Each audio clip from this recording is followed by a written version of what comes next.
What's up, everybody? Welcome to the Nootropic Reviewer live stream where I answer your questions. And I also want to update you of what's going on with me as far as newer practices, because I do have some exciting stuff to share, and really want the theme of this session here to be around motivation, focus. That seems to be what everybody wants. And so you first of all want to make your nootropic stack. You want to stay consistent with it with whatever means necessary. And I've talked about some newer compounds on my channel lately.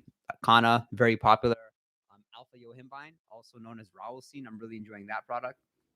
But also, and we'll get to this, ketones. So using fat as a fuel source is it sets you up for being in a better mood, maybe more focused. If you haven't like tried the keto diet, it's pretty interesting. I went on the keto diet over a decade ago, and not only was it a very effective weight loss tool, but also the increased focus you have, the increased energy, the improved mood, but also lesser of those like mood imbalances or irregularities during the day, because you eat carbohydrates, you set yourself up for a blood sugar crash there afterwards. And so I enjoyed that with keto, not necessarily like the diet aspect of it, because I didn't need to lose that much body fat, but the focus, the energy, being in a better mood, especially if you're going through, something or trying to get over something, whether that's a relationship or a bad business or something traumatic happened. Like the keto diet, it'll really just shock your system and shock you mentally.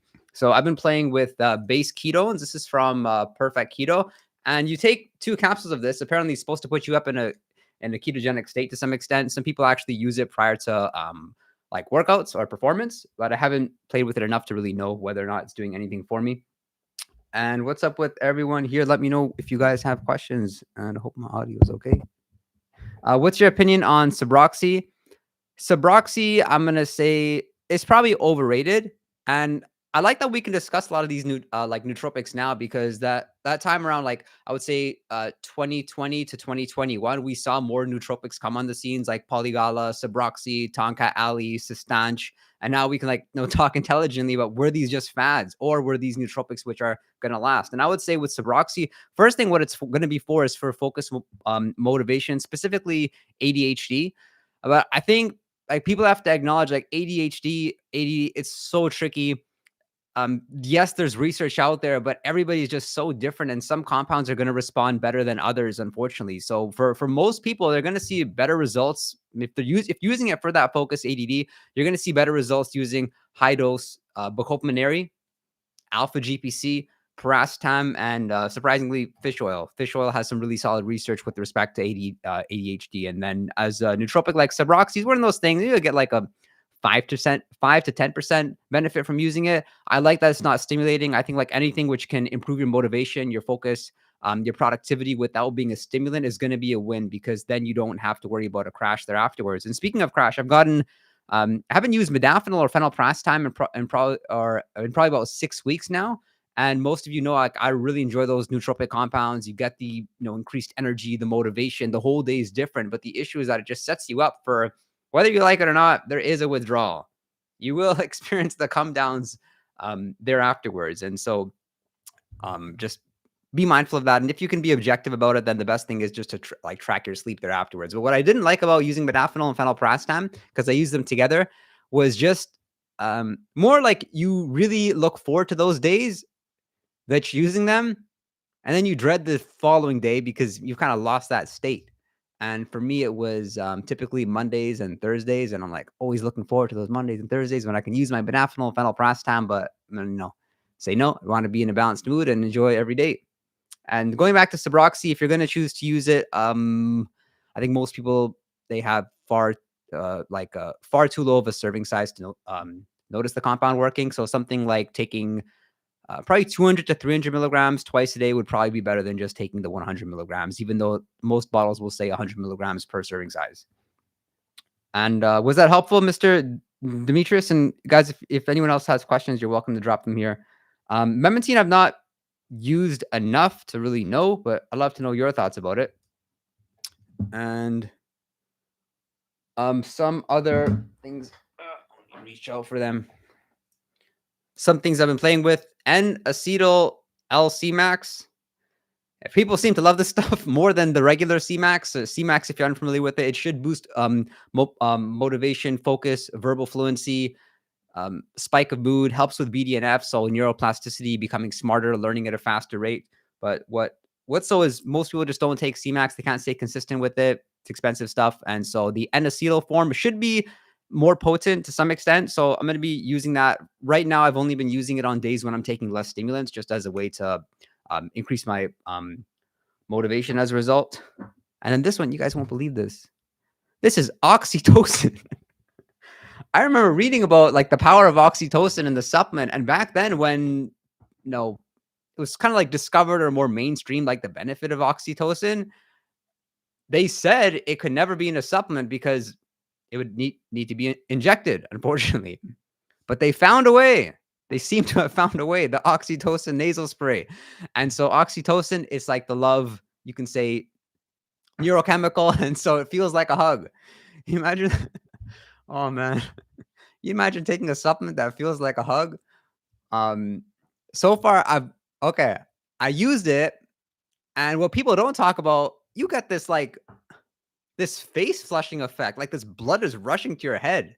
But that was also my mistake. I think the first time I used it, I just took one spray. It didn't do too much for me. Next time, I think one spray, left nostril, right nostril. Maybe I just got it right because the face flushing thing was a real thing. And it wasn't like a beta alanine face flushing. It was like, whoa. So if those of you who just joined, I'm talking about oxytocin. If you guys want to learn more about peptides, if you want me to make more videos on peptides, I make these videos for you. I don't make it for the algorithm. I don't make it for me. I just look about what people want to hear. That's why I recently talked about Kana and some newer nootropics because I got those questions. So what else do you guys want to hear about? How to treat ADHD without activating the sympathetic nervous system. It's very hard to address that question with nootropics, unfortunately. But what you always want to do is like look at natural practices first, get your sleep right, meditate. I'm a big believer in meditation. I've been meditating since 2018. I actually fought meditation for 2 years before I actually stuck to a consistent routine. But I noticed everybody said they couldn't stay consistent with it. They couldn't stay consistent. So I'm like, okay, why don't I challenge myself? I'm going to stay consistent with meditation. And I did an hour a day. But they say if you meditate right for a year, you get the benefits for life. And that's maybe what happened. So off topic, but somebody eventually is going to say to me, Michael, stop talking about nootropics. Talk more about healthy practices you can incorporate. Can we give this thing a thumbs up? Because we got people here. We don't have enough thumbs. And hopefully we can impact more people. And I can address more topics for you on videos. So, but going back to ADHD for those of you that just joined. So we talked Bacopaminary, Racetam, alpha GPC. If you don't respond well to alpha GPC, CDP choline, serving size of 100 to 200 milligrams, a couple times a day is good. The Racetams will actually all be good. Racetam, Oxyracetam, Aniracetam, Pramiracetam, really enjoy them. There's a marginal benefit. You should experience a bit more motivation, a bit more energy. And I recently got this question on Patreon. Somebody asked like, okay, well, how do I properly time these? Do I take my alpha GPC first and use my Racetams 30 minutes afterwards? And for that person, they were just overthinking it. Really, the Racetams aren't that strong, and it shouldn't matter whether you take it in like like slightly after each other. But most importantly, just get them down. So with Oxyracetam, you're going to feel that nice stimulating effect, that slight boost of alertness. It's very subtle. With Racetam, it's going to be more around energy, motivation, discipline. I really like that. When I use Racetam, I'm certainly just, I have a level discipline throughout the day. Versus most people, what happens is you wake up, you're super motivated, disciplined, and then what happens is like kind of drops. But those days you're really on. That's when you can not only nail your morning routine, but you can nail your evening routine and get to bed early and get to bed with a clear mind because you've got the right compounds in your system and you've got your discipline up. So discipline is key. Pramiracetam is going to be great. Racetam is going to be great. Also, stress relieving compounds. Speaking of just different practices, I went a lot of time convincing myself that I didn't need Shodan ashwagandha. Shodan is the form of ashwagandha, which you could say is more potent, higher with analytes content. And the research, although there's not much research, there's, I think, 3 or 4 studies now suggesting that Shodan will help you have deeper sleep. And so went about 6 months off of Shodan, thinking maybe I didn't need it, thinking there were better sleep supplements out there. But I reintroduced Shodan back into my supplement stack. It's probably the only supplement that I need to take before sleeping. There are other ones I'll take sparingly. Like sometimes I'll use tribulus terrestris before bed, lemon balm sometimes. But the one supplement which I just make sure I don't miss anymore, I take Shodan ashwagandha. I take probably a higher serving size than most capsules. Most capsules are going to be about 120 milligrams, but 150 milligrams to 200 milligrams of Shodan. That's what I'm taking right before bed.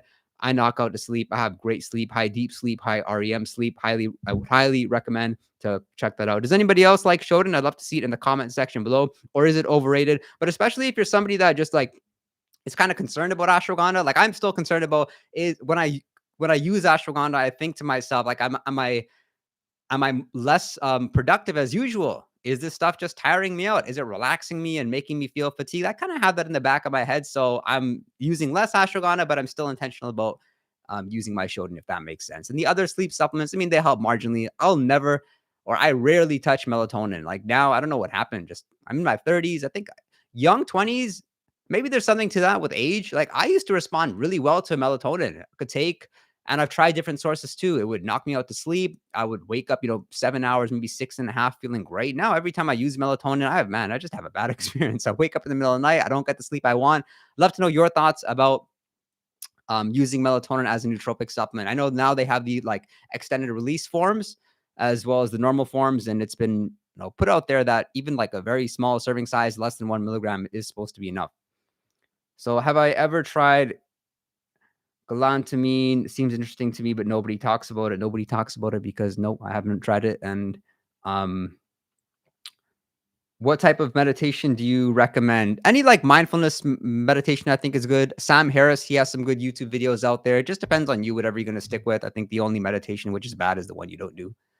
Just to start off with. So what I like doing is just focusing on my breath. Silence is good. Guided meditations. I'm not a fan of the ones with like music in the background. I kind of feel like that's taking away the experience. And you'll know if you had a good experience there afterwards because of the clear-mindedness that you'll typically experience. Like it's probably somewhere between like 6 to 8 minutes. That's when I start feeling in that state, that like euphoria. It feels good. What do you think of nootropic blends on the market? Thesis, Bright Mind, Alpha Brain, etc. What's your experience with them? I've probably tried every nootropic blend out there, and I can say accurately which ones are going to be good before I use them. And rarely ever do they surprise me. So Thesis, I would actually grab it for you because Thesis just sent me their newer blend, and then I believe Thesis is the brand where they sort of customize the nootropic based on your goals. So I did ask for caffeine free. They sent me 3 without caffeine. I think 1 had caffeine. I really like their motivational product. I think it's great. 150 milligrams of caffeine, N-acetyl L-tyrosine. They've got theacrine. That's interesting. I'm seeing theacrine in a lot of nootropic blends out there these days. But the major thing you want to understand about nootropic blends, they're for convenience purposes. And so convenience is great. Who wants to go through the trouble of dosing everything out and using a scale? So obviously that depends how economical you want to be with them. But so far, Thesis, I like their motivation product. The other ones, the stress relief supplement, the stress relieving blend, like they've got some Shodan there. I don't think it's that great. They've also got one for clear mindedness. I'm not going to sell myself out here. I'm going to tell you guys the truth. The blend's okay. I think like you're better off watching my videos, nootropics for anxiety, for studying, for productivity. Get those, learn the proper dosages, and then you can know accurately what you should be taking. So I'm gonna say Thesis, not thumbs down. It's okay. It probably for entrepreneurs that have money to spend, then why not? But at the same time, I just didn't think like they were that potent. And you'd be better off using something like 500 milligrams of, like when it comes to stress, 500 milligrams of rhodiola rosea, 500 milligrams of Bacopa monnieri, maybe some alpha GPC. You removed a lot of your stress. There's no need for fancy ingredients, which are going to have a smaller serving size. Speaking of blends, some that I'm using, this is Axiom Nutrition, Energy and Focus, which I've been using. I like the ingredient profile before I even got the product. But this has vitamin B, L-tyrosine, caffeine. They've got L-theanine. They've got some ginseng. Ginseng, I usually don't respond that well to. So I like when blends have a smaller serving size of ginseng there. It also means like it won't sort of set me up for, any sort of like weird stimulation that I'll typically get from using ginseng.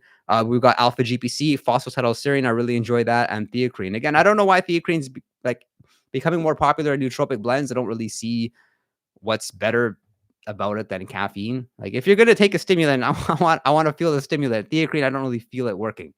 So that's my experience. And with Alpha Brain, it's overrated, but I think most people know that. Like most intelligent nootropic users understand that. Like No, I didn't enjoy the recent Alpha Brain products which are out there, but I will say I like what they're doing. They've got this 30-day they've got this like 30-day sort of like a challenge, like a morning, evening serving size. They've got their fish oil, krill oil. They've got like a multivitamins put there. I've got it somewhere upstairs. Like you should see the packaging on Alpha Brain on it. By far, they have the best branding and packaging. Man, I just want to take it because it looks so good. What they've done, you should see. I'll bring it on a future live stream. That's Alpha Brain. But as far as their products, the ones which I'm really enjoying is they have like these little sachets of instant energy or alertness boost, and that I'm really enjoying because drinking water gets boring. If I can put some electrolytes in it, something like that, enjoy it a little bit more.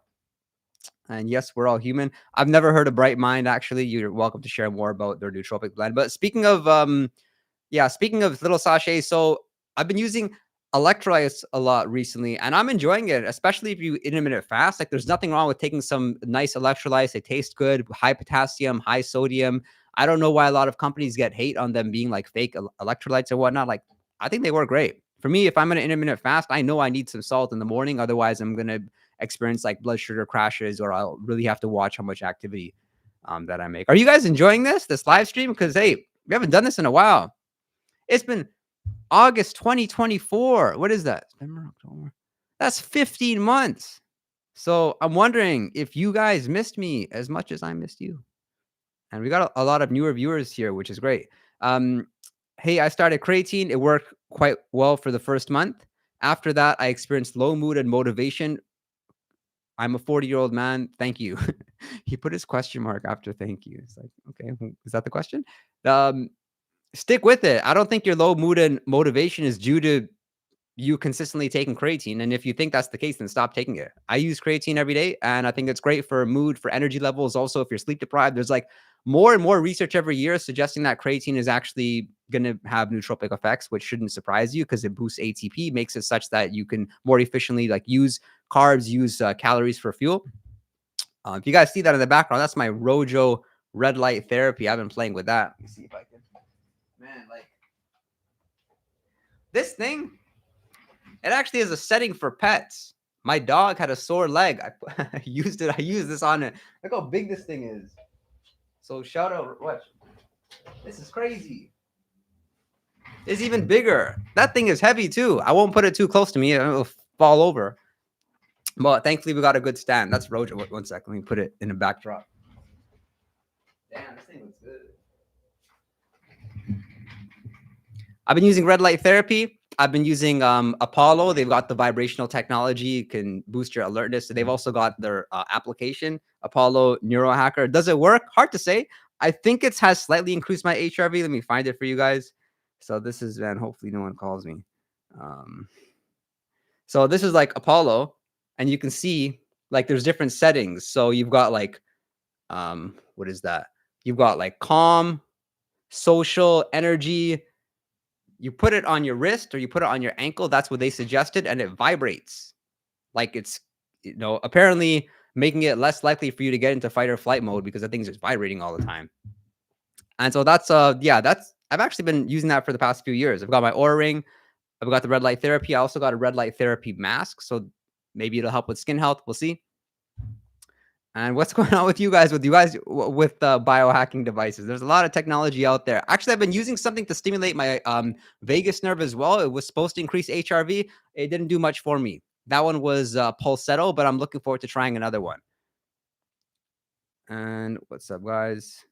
Okay, so going back to the creatine though, take it every day, 5 grams. Make sure that if you're gonna put it in water, that it's actually being mixed in the water, which won't likely happen unless you boil the water. So boil water, put a bit of creatine, mix it up. For me, I've got one of those Yeti mugs. So I put the creatine there in a boiling, like, I think it's called like the thermos or flannel. And then you mix it up a bit, make sure the creatine is all soluble within the water. Then you drink it and it's good. And first thing in the morning, that's when I prefer my creatine, but it also doesn't really matter. I think you can take it before sleeping. Most people know it won't cause insomnia or anything. And guys, we're going to need some more questions here. Otherwise, this is going to be short. Hey, is NAC considered a nootropic? I'm beginning to take it. I started meditation a while back. I had the most blissful experience ever beyond orgasmic. Thanks for sharing that. So NAC, is it considered nootropic? Depends who you're asking, because some people respond like magically to NAC. And I think for somebody that's like tried other nootropic compounds, you think for some reason there's something wrong with you, whether it's like autoimmune or um, maybe just lacking focus. Maybe you've tried ADHD meds and nothing's working. Maybe you're one of the people that can use NAC. It's not too expensive, fortunately. I don't notice too much from it. It's a nice anti-inflammatory. I'll take it when I have it, put it that way. But if I don't have it, I'm not bothered. I'll typically take my serving size before my exercise, and it's a flexible compound. You can take it in a fasted state. You can also take it when you're fed. So that's NAC, N-acetyl L-cysteine. I actually just put out a short on it as well. Is it effective if mixed with other amino acids? Is NAC effective if mixed with other amino acids? It wouldn't depend. I mean, excuse me. I mean, it wouldn't matter whether using with other amino acids, fasted or fed. It should be fine. Will L-Dopa from quinupurians do something potent for increasing motivation drive, since it's a precursor for dopamine? That's the interesting thing with quinupurians. It should increase dopamine. It should increase motivation, but most users actually report, and the science show this too, that they don't notice much from it. In fact, it's more commonly actually used for Parkinson's, because Parkinson's is around dopaminergic, around the dopaminergic system and dopamine function. So I didn't notice too much when I use quinupurians. I made the mistake actually. What happens is I organize all my nootropics into little bags, into like Ziploc bags, and I didn't realize that I was taking quinupurians for like 3 months, because the bottle, I just had the bottle there and I thought everything was fine to put it in these little Ziploc bags. And I was doing that every single week. And then I realized, like, oh, shoot, this pill that I've been putting in these bags is quinupurians. I shouldn't be taking it this long, because users do actually report feeling worse when they're using quinupurians, or they experience withdrawals when they get off them. So that was 3 months I was on. I stopped taking them a couple weeks ago. Nothing has changed. Just like I predicted, I don't think quinupurians is very effective. I know very few people that actually respond positively to it. In fact, I think quality of the nootropic blend, they had it in their product and they no longer have it in their product. But that's either because people didn't respond to it, or because there's just so much bad press on it. And if you're going to boost dopamine, find a way to naturally do it. But some of my favorite supplements around that are going to be L-tyrosine or N-acetyl L-tyrosine. They may not be as effective compared to quinupurians. If there's anything good about quinupurians, it could be just like a smoother increase of dopamine and last throughout the whole day. With L-tyrosine, it's interesting because it should last like when you look at the research, it says that L-tyrosine stays in your system for quite a bit, but you don't notice it really working several hours after ingestion. But you do actually notice, the stimulation following using L-tyrosine. I enjoy. And that's for increasing dopamine. Dopamine is key, because more dopamine means more motivation, energy. And why do we want to have serotonin? We don't. No serotonin, no oxytocin. We want that dopamine. And a very underrated way to increase your levels of to increase dopamine is to eat more protein. Protein. It's getting expensive. Carton of egg whites here in Canada. Oh my gosh, it's over $10. So get your protein in. I'm not that specific about what if animal protein is better than other forms of protein, but you want to be eating full proteins. Quinoa. I'm a real estate agent too. What's up, Victoria? Man, being a real estate agent requires every aspect, cognitively speaking, you can think of. Verbal fluency. You got to be organized. You got to be able to handle stress. But man, you're a real estate agent for some time. Nothing will stress you out anymore. I don't experience stress. So the question is, I'm a real estate agent too. I need your suggestions. I stopped taking 30 milligrams of Adderall. Wow. Congratulations on that. And I feel healthier, but now I lack energy. And Victoria, just some context there. How long were you taking Adderall for? And did you take any breaks during that process? I can sort of relate. I took Concerta, which is another ADHD med, but it's not as strong as Adderall for some time. And like, man, the withdrawals afterwards were really bad, but fortunately they only lasted a few weeks. But when I was using Concerta, it was cool because I sort of felt the same, like my judgment wasn't impaired like other stimulants that I've used, like Modafinil, for example, but my mental processing speed was better. My verbal fluency was better. I remember like I was hearing I heard an objection from a client, for example, And when you're using Concerta, you're just so stimulated, like you can easily find the answers or the words and what to say, and they just come off your tongue so nicely. So I think, man, I hate to say this. I can't believe I'm saying this, but I think everyone everyone needs to try Concerta or Adderall. Like, no, I can't say that. I can't say they need to try it once, but like, what an experience. But the problem after using Concerta or Adderall for some time is like afterwards, you're looking for anything which can mimic that feeling because it's like the NCT48. You're so productive. I got so much done when I was using Concerta. My gosh. And then I just remember like the crash at the end of the day, probably different than Adderall. You want to indulge in unhealthy foods. Your discipline is just shot. So be careful with stimulants. Bit off topic. Maybe I should make a video about that, my Concerta experience, because wow, it was wild. But now, fortunately, it's been about like 10 years since I touched it. I wouldn't touch it again because of the crash. And so, all right, we got more context here from our viewer. And guys, why are we retracting our messages? So I think somebody asked a good question, then they removed it. Wow, the whole YouTube platform has changed so much. We've got like crowns. What do you guys get crowns for? It's not like did you send money? I don't think you could do that. Oh man, we should do these more. This is fun. So, all right, let me get caught up with the questions. Okay, you're on Adderall for 10 years and you stopped about a year ago. Yeah, and that's actually common. You're on Adderall for 10 years. Don't be surprised if it takes some time, but hopefully you're feeling a little bit better now. As far as what I would do for energy, I wouldn't skip my workouts. I would make sure you exercise every day. Don't listen to people that say you might be overtraining. Just alternate with it. Exercise. If you've got access to a swimming pool, I think swimming pools are great, very underrated. Even just like walking in a pool, good on your joints, good for cardio. It's going to work all your muscles. You're going to be able to increase your insulin sensitivity so that food is more likely to be used as a fuel source. I would actually probably not recommend intermittent fasting. You're going to be better off, especially as a female, spacing out your meals throughout the day. I think low carb, like medium carb, high protein, high fat. Fat is going to be good. And then as far as supplements are concerned, I would consider using L-tyrosine twice a day, 500 milligrams to 1 gram in the morning, again in the afternoon. If you have Racetam, if you have Nootropic, I also think those are great. Be careful using anything which can cause a bit of fatigue because you're already fatigued. So I would be careful with Bromantane and Ashwagandha, but you may want to try them, see how you respond to them. If you don't respond well, then you know just not to use them. And then with respect to stimulants like caffeine, smaller serving sizes would be good. Just use them very strategically. So ideally, you do what I do and you take your caffeine only for the purpose of like fueling your workouts, because that's typically how I use my caffeine. I took 400 milligrams before a very big workout this morning.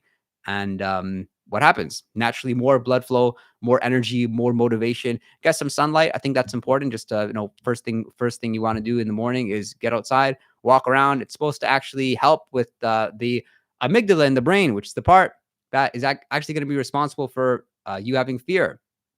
And so it's think about brain training and increasing your motivation that way. If you have Nootropic, I think that Nootropic 10 milligrams to 20 milligrams, putting that under the tongue is going to be pretty effective for motivation as well. And I've been doing that. And of course, you want to stay hydrated. Next question. I don't still take Phenibut. In fact, I was never really a Phenibut user to begin with. What happened was one sec. We gotta remove that comment. We don't want to talk about that here. Phenibut. No, I was never a big Phenibut user in the first place. I used it when I took a lot of stimulants just to help me sleep. And I think I was just like more curious because other people had such amazing experiences using Phenibut and having deeper sleep or it affecting the following day. But what I had noticed when I used Phenibut, I didn't like the stimulation. Yeah, I know, Rick, I missed your question. I did see that. I'm going to go back. So the Phenibut I always thought would lower your heart rate and just make you more relaxed, but it just felt a bit artificial to me, and that you're taking the supplement which is supposed to help you sleep, but at the same time it raises your heart rate. I don't want to take any supplement that I don't need to take if it's going to increase my heart rate, because increasing your heart rate is not going to be good for overall resilience, for you being able to manage your fight or flight response throughout the day. So aim for a low heart rate, low resting heart rate. That's one of the key indicators that you have good heart health and that your cognition is going to be good, because your body is linked to your brain. And that's why like sleep and deep sleep is so interesting, because if you get deep sleep, it's supposed to be better for your body, but as a result, it's like better for your brain. So they work hand in hand.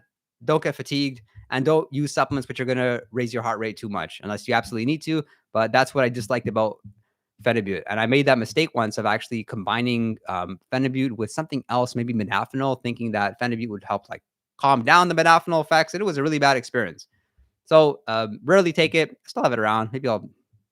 Maybe from now until the end of the year, I'll try it once. Like, this is so unhealthy. I probably just tried these compounds for all of you.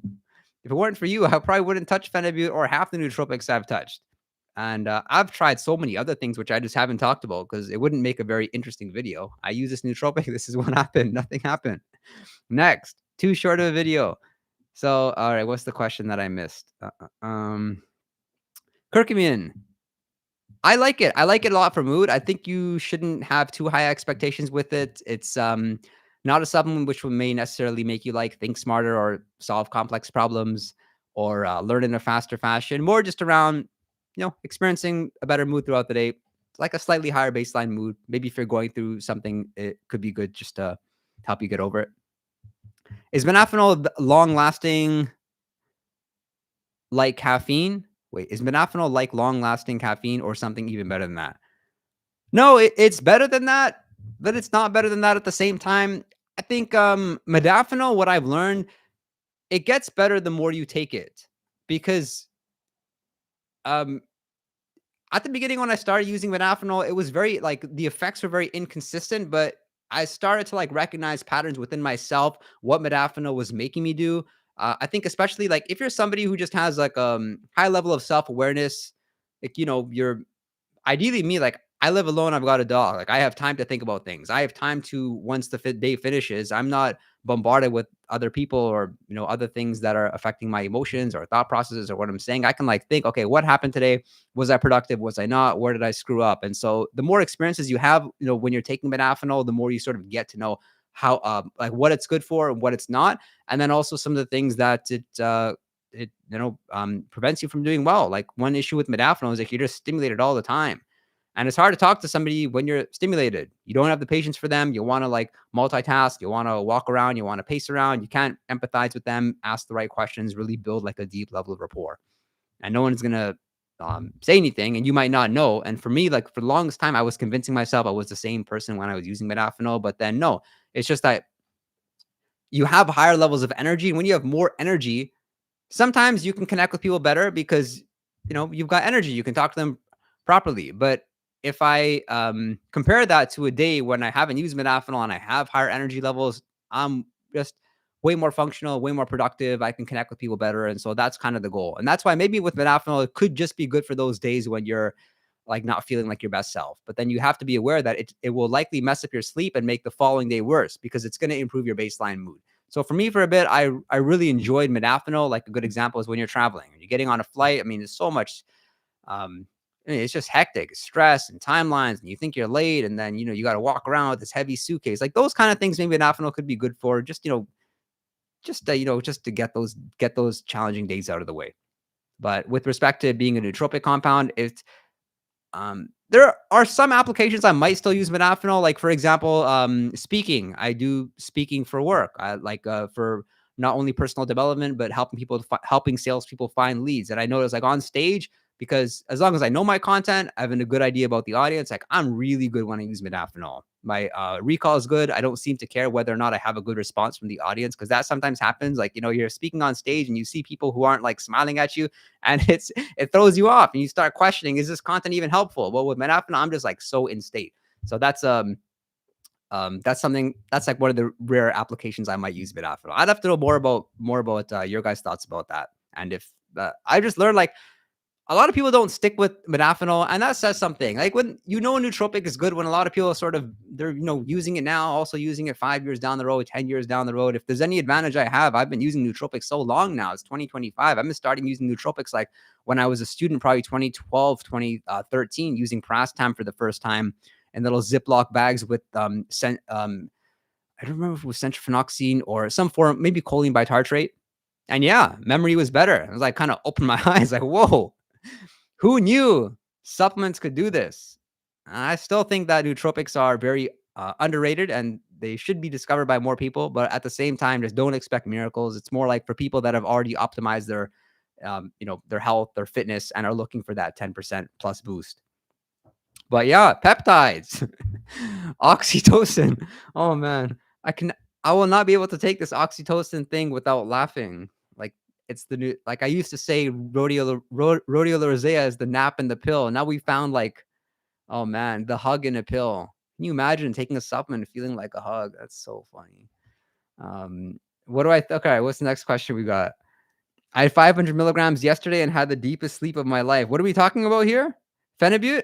Do you have any that's really interesting that you experienced that. And that's what sort of makes me tempted to try Phenibut again. So you're a bad influence on me. Deep deep debate.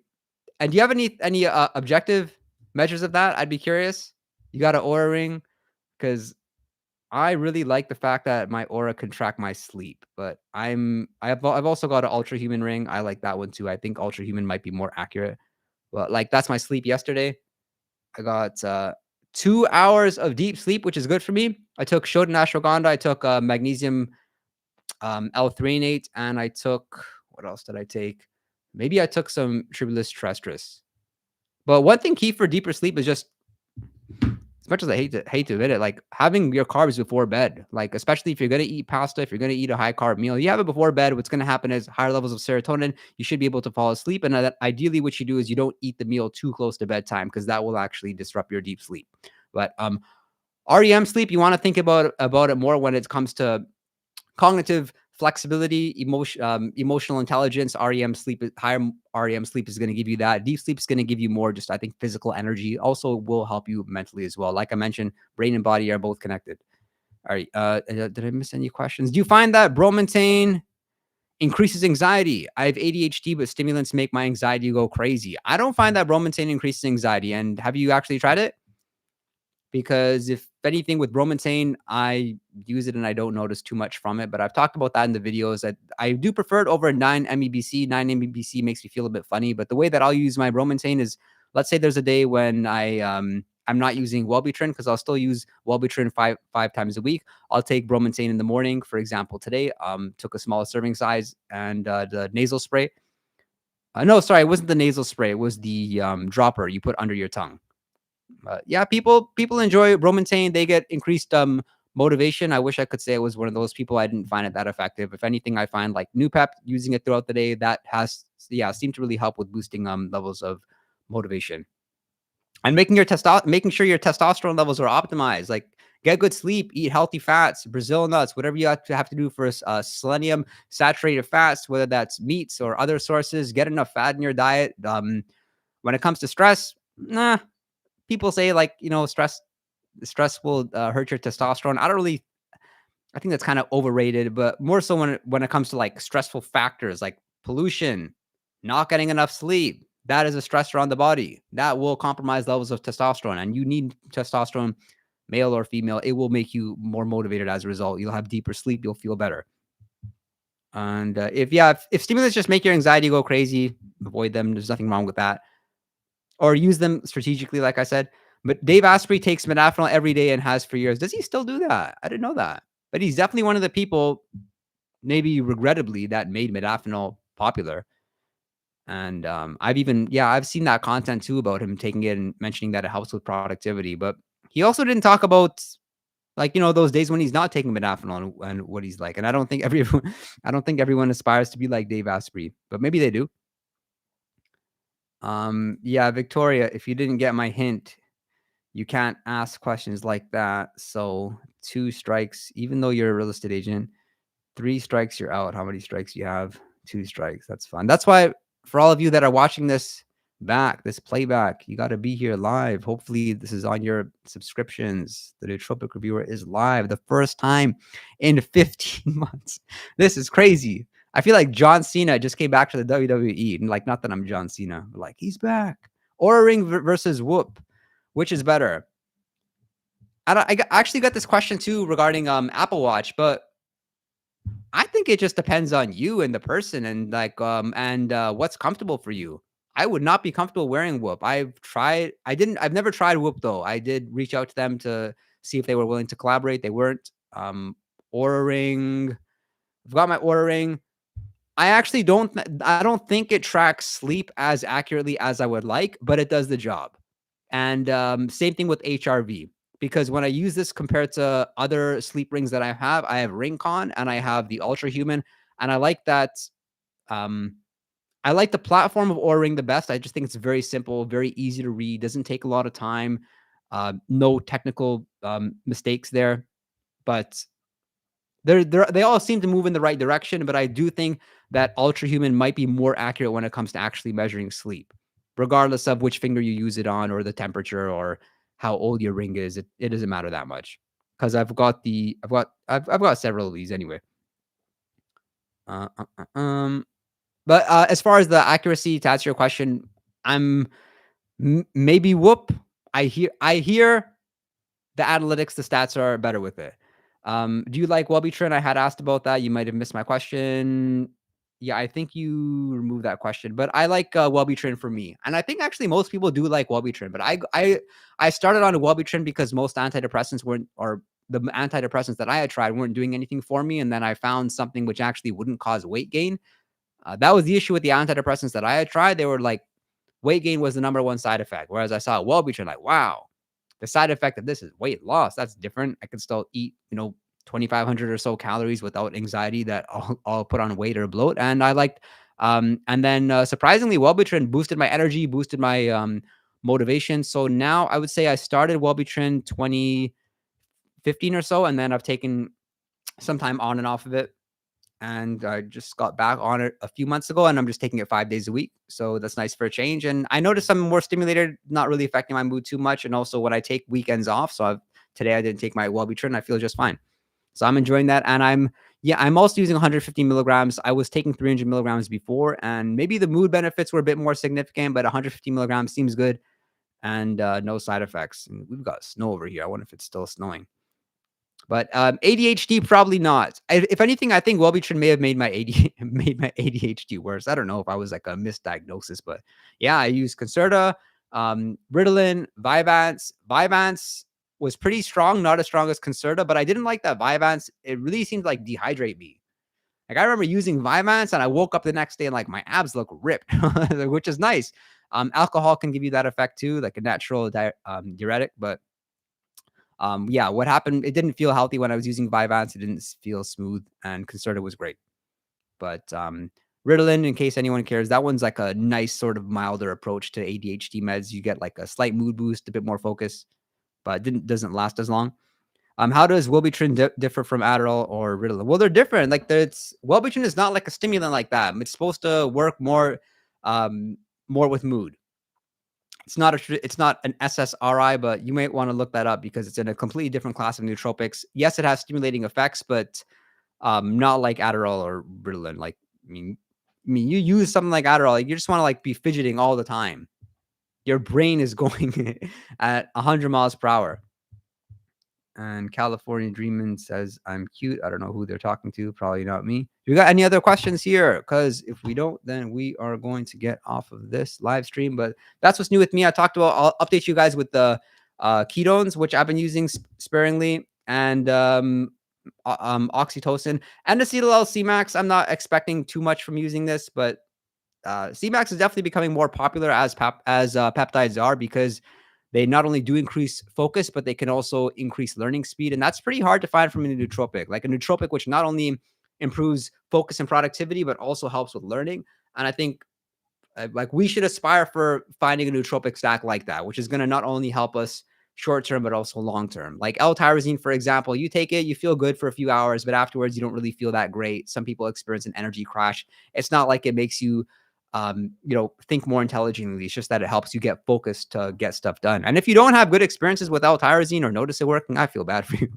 because I love this stuff. And my current nootropic stack, what it looks like is probably too long to go over everything, but talk about changes. So I'm still using Bacopa, Ashwagandha, like I mentioned, usually before bed, Rhodiola rosea, Alpha GPC. I'm using Racetam and Oxyracetam and Aniracetam, but I'm going to run out of the stuff. I'll probably only really care to take Racetam and Noopept. I'll take caffeine typically first thing in the morning. On some days, I'll take it once in the morning and once again in the afternoon. L-tyrosine, I'll pretty much use it only before going to sleep.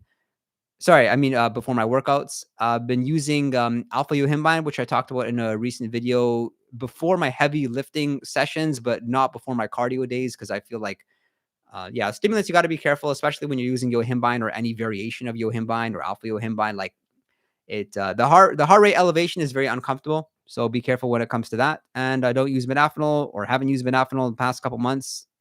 Phenylprastime either. What else is new? Lion's mane I still do use. People think I stopped using lion's mane because I made a couple side effect videos. No, I still use it. Has it become more less potent? Like maybe. I'm questioning that too. I maybe don't feel the same benefits that I used to experience with lion's mane, like the mood uplift, like feeling more inquisitive, more curious, being more open-minded. Like I remember I first started taking the 8-to-1 lion's mane dual extract, and I kind of felt like a new person. I would approach people and have the same and have different conversations, ask a lot of questions. But who knows? Maybe I just need a different social circle or something new for me to like want to use lion's mane, because I don't really feel like it's sort of like opening up my mind as much as it used to. What are your guys' thoughts about lion's mane? I'd love to know about that. And the other mushroom nootropics I'm not using. I'm not using cordyceps, not using shiitake. What else is there? Reishi. Yeah, just with cognition, I've been disappointed. And every here and there, I'll see people make a comment that they love the mushroom nootropics. They haven't done too much for me. Are there cardiovascular benefits? That's a big maybe. With cordyceps, I think it maybe has slightly improved my cardio, but nah, like not like more than fish oil, for example, or like garlic as a supplement or something to eat. So I've been pretty disappointed with the mushrooms, but maybe they're healthy. And if health and longevity is what you're chasing, then definitely look into using some mushroom supplements. And what else is new in my stack? I've just been going through different pre-workouts, but I think the most importantly, if you're using pre-workouts, get your caffeine, get your citrulline malate, beta-alanine, get some creatine, and you should be good. And then I've been eating a lot more protein and have been eating more carbs, just going through like a minor bulk, trying to put on, like not a crazy amount of weight, like a pound a month, but my strength is up. Actually, I think this year, actually, my health and my fitness has been the best ever as far as my physique goals. They've been good, but now it's just sort of about maintaining, eating more, being able to eat more without putting on bad weight, because we are in our 30s and it's exciting. How does Wellbutrin differ? I think we answered that. Any experience with dihexa? Good question. I don't remember. I apologize. What do you think is the best nootropic to take before an IQ test? The same nootropics that you've been using, because if you take, let's be realistic about this. If you got a nootropic stack down and you're consistent with it over time, maybe you study up, to your test, like why do you want to change it? Then you're taking just more of a risk than anything which could provide a positive benefit. But if you haven't taken any nootropics and you want to take a risk, Bacopaminary is going to be great. Rhodiola rosea is going to be great, just for mental freshness. Alpha GPC, those work for me. I probably wouldn't use caffeine.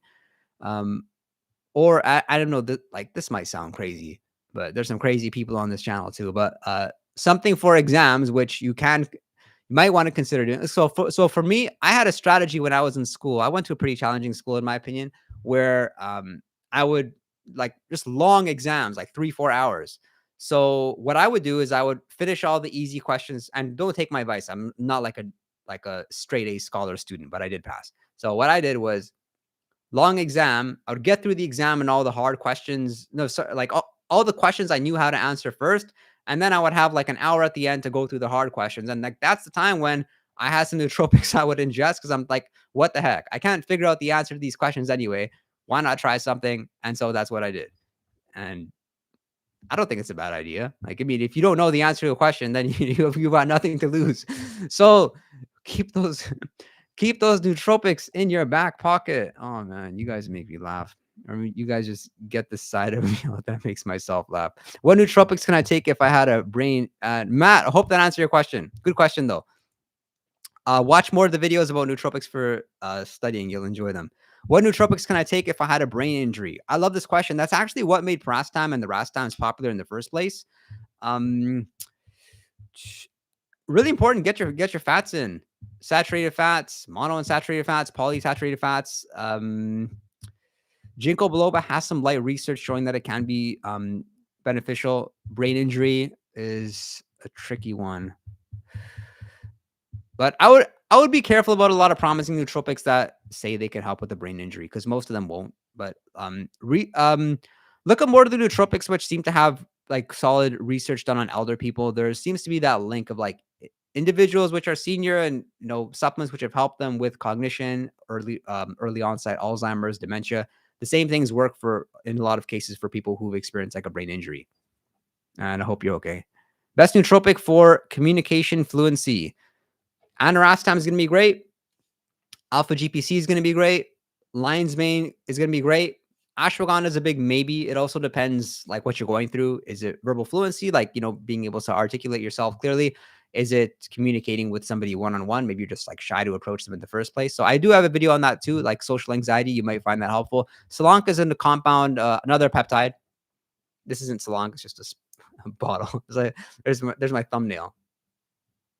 So Selank's going to be popular when it comes to social anxiety too, and verbal fluency.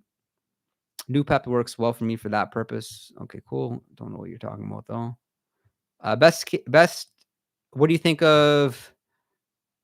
Nothing. I haven't used it. Okay, best use case for Phenibut.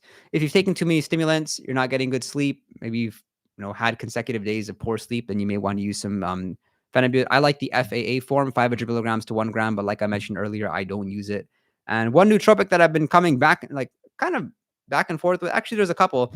Berberine. Berberine is for increasing your insulin sensitivity. It's a great supplement to take before big meals, meaning that the meal is less likely to make you sleepy, and it's more likely that those calories are going to be shuttled into your muscle cells and they're going to be used as fuel. And so I've been using berberine on my cheat days or my higher carb days or days when I'm having like a plate full of pasta. I'm enjoying it. Just get the capsule because the powder tastes absolutely awful and it's super potent. So don't use berberine in a fasted state or don't use it before a small meal, but that's a supplement that I've been enjoying. Same with green tea extract. I've been enjoying using that. And Tonka Ali, I'm a big maybe about right now. Like I like that there's more and more research done on the compound now. We can see not only does it help with your physical fitness with testosterone, but there's some new research actually showing that it does help with sleep and also may help with cognition. And I noticed that I'm with Tonkat Ali, I'm a little bit sharper. I think things don't stress me out as much. That could be because maybe my free testosterone is a little bit higher, but starting to question whether or not it's disrupting my sleep or affecting my sleep in a negative way. Like one good thing you can say with Tonka Ali is you need less sleep. I think that's pretty common across the board. People report, sleeping less, but also getting more restorative sleep. But I just want to sleep a lot. And I noticed that with Tonka Ali, I can't get today I got like 8.5 hours. It was great. So that was, and that was Tonka Ali. I was talking about combining the edge. Okay, cool. I'm not sure. Michael, are you still on TRT? No, I was on TRT just for a very short period. I had low testosterone, and that was my own fault. I dieted down under 10, which I've dieted down under 10% body fat maybe like 4 or 5 times in my life. But there was one time I did it in a very unhealthy way. My calories are way too low, probably less than 1,200 calories, plus a lot of physical fitness, like skipping on top of that. So my thyroid dropped, my testosterone dropped, and that was the period I was on TRT. Just again, very short period, but eye-opening experience. It's what I talked about, like keto diet or other diets. It's very eye-opening. And so when you do these extreme things, you learn for the future. Just of course, take calculated risks. Be healthy, use common sense, and it was so fascinating because I remember the first time I took my TRT shot and wow, resilience up, courage up, more energy, just more vibrant and in a better mood. And yeah, it was great. It was saying like a concerta. It was amazing. Just to take it, and there should be a confidence nootropic out there. I'd love to say there's something about nothing probably caffeine is the strongest thing out there. Just that's at the same time safe and makes you feel so different. But yeah, like TRT. Yeah, you lack confidence, not with TRT. Through the roof. And can we get a thumbs up here if you're enjoying this content? Maybe we'll do more of these. Think Sunday's a nice day.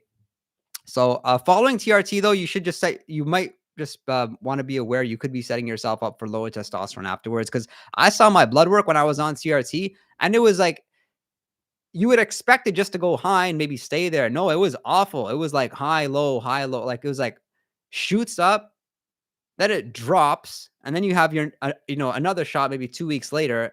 And I wish just the whole thing could be smoother because, I mean, testosterone affects you mentally a lot more than you think.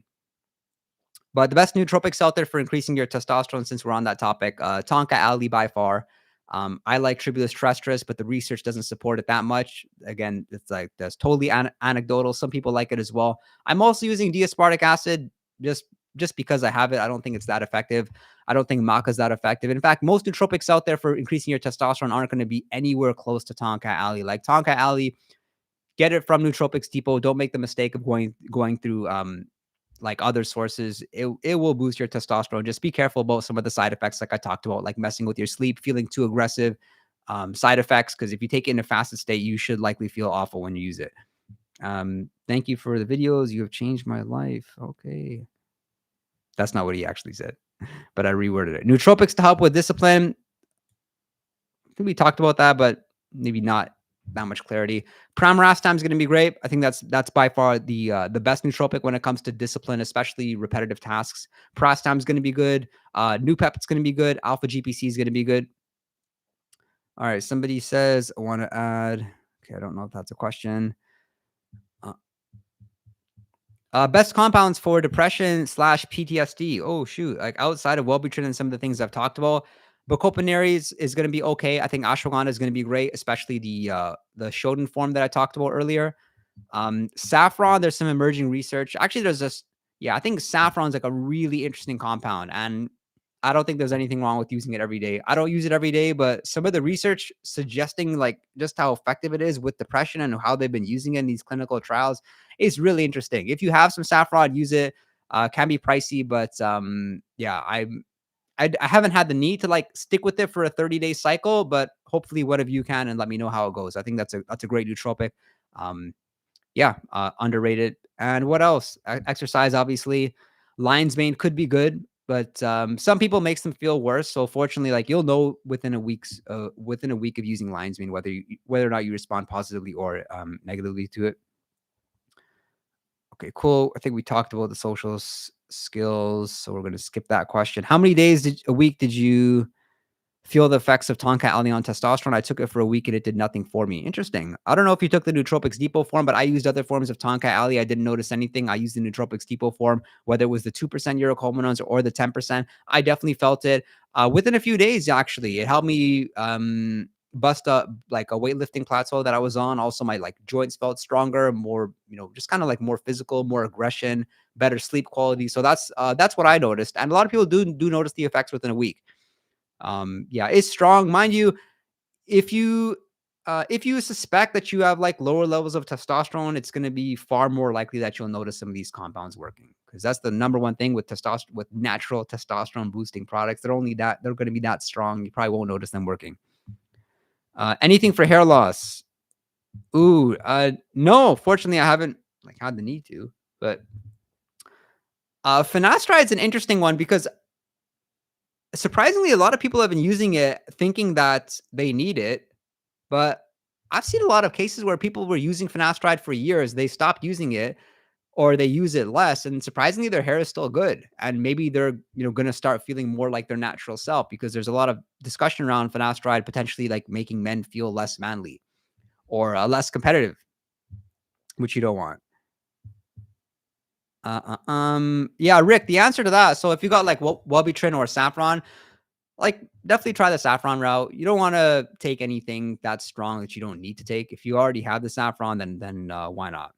Dosage of Tonka Ali, 200 milligrams once per day. That was what I typically do. Hello, Dream, and guys, I think that's it.